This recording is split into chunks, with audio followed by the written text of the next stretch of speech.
Well, the real purpose of this trip was to fact find, to as much as possible to glean the facts on what's happening over in Afghanistan. And there's just nothing like being on the ground, there in person. One of the things that strikes you is how mountainous a country this is, but it really hits you when you're over in Afghanistan on the ground.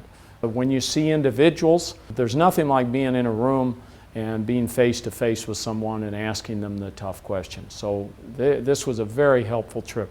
General McChrystal is a very impressive general, and he's the person I think we want in charge of our counterinsurgency effort. I had the opportunity of meeting many of the young men and women that serve under him, several New Mexicans. We gave them beef jerky that was seasoned with red and green chili, and you should have seen their eyes just light up and say, "Oh, you have some beef jerky with red chili? This is fantastic." But I just have to say, not only the New Mexicans, but all of the young men and women that are serving over there are very impressive on the military side and also on the civilian side. And they're working hard to get things done and to further our national interests there on the ground. I think that it's very important that we focus on what our mission is in Afghanistan. And in a counterinsurgency effort, you clear, you hold, you build, and you transfer.